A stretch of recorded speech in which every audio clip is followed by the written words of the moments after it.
The fight started before the officers even saw it. A loud crash echoed across the day room inside Cook County Jail, followed by chairs scraping hard against the floor. Then came shouting. Not one voice. Many voices at once. Officer Jason Miller looked up from the control desk just as two groups of inmates rushed toward each other near the center of the room. He hit the alarm immediately.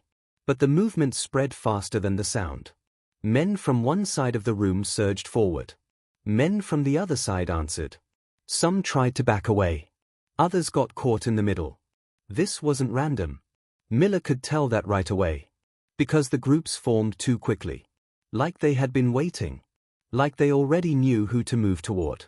Another officer yelled for lockdown. But the door on the far side didn't close in time. And that changed everything. Because 3 more inmates rushed in from the hallway just as the first fight broke. Now it wasn't just a fight. It was a chain reaction. Tables flipped. Voices echoed off concrete walls. Officers backed toward the control gate to avoid getting surrounded. Then Miller heard one inmate shout something that made the whole situation worse.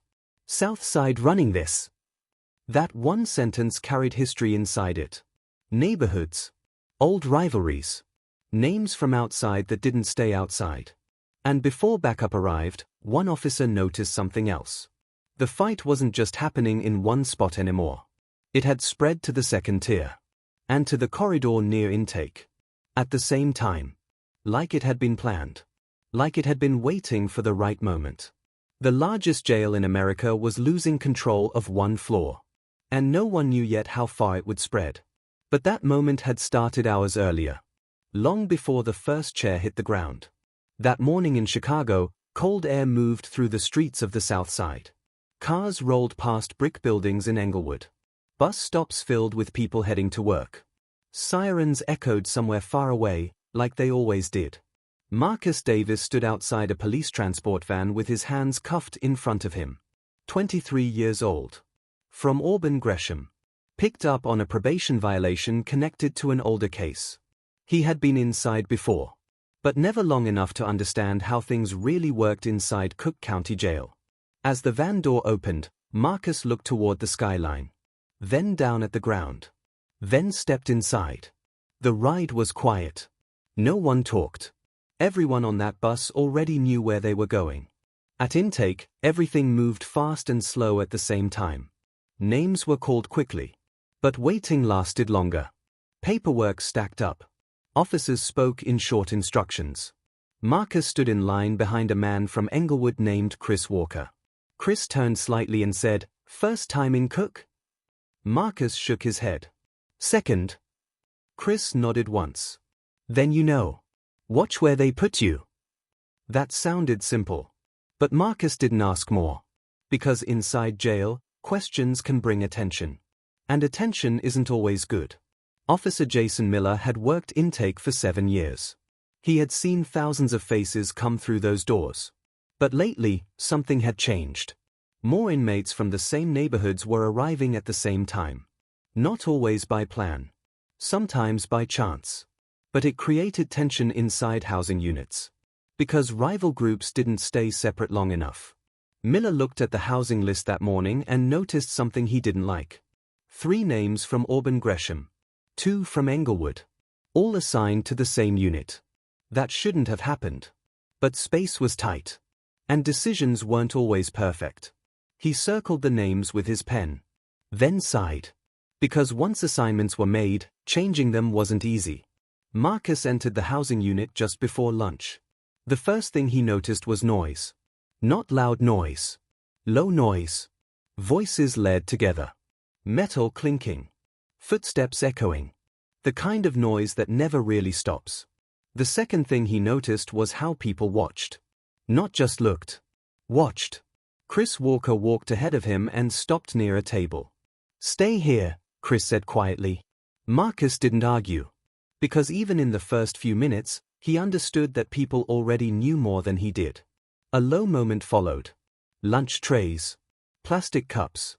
Men sitting at metal tables in small groups. Nothing dramatic. But the room felt divided.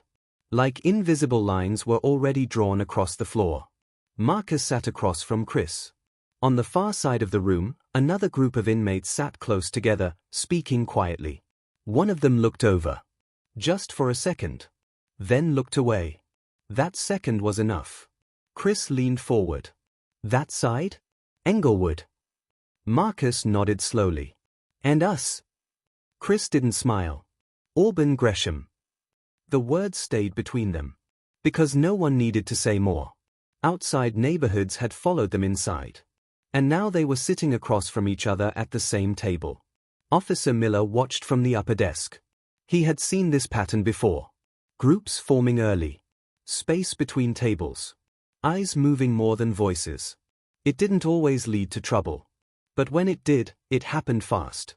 By afternoon, tension stayed low but steady.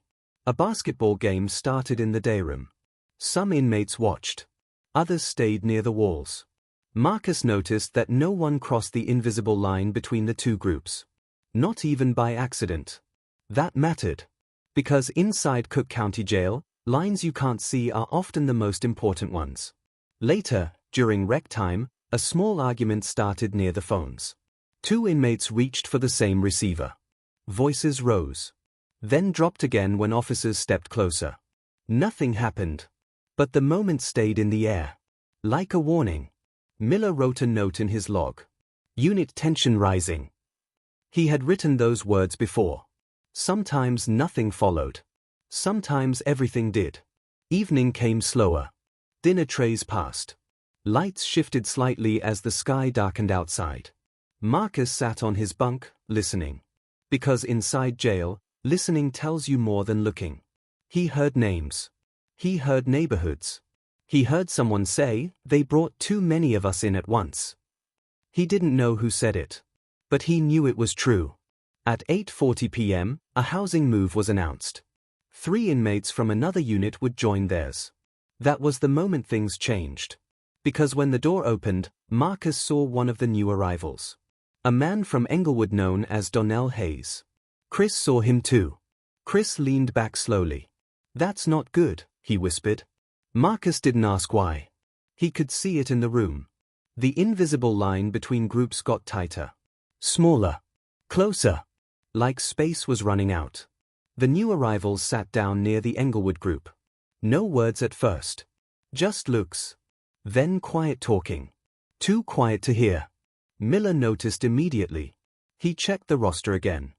Now the numbers were uneven. Too many from one side. Too many from another. In one place. That created pressure. And pressure needed only one spark. That spark came just before lockdown. A plastic tray slid off a table. It hit the floor. Loud enough to turn heads. 2 men stood up at the same time. One from Auburn Gresham. One from Englewood. They looked at each other. No words. Then one stepped forward. That was all it took. The first push looked small. The second wasn't. Chairs moved. Voices rose. Officers stepped in. But too late. Because someone near the back shouted again. "South side!" And suddenly, it wasn't just 2 men anymore. It was groups. Moving at once. Like they had been waiting. Like they knew exactly when to move. That was when Miller hit the alarm. That was when the door failed to close in time. That was when the hallway filled with more inmates.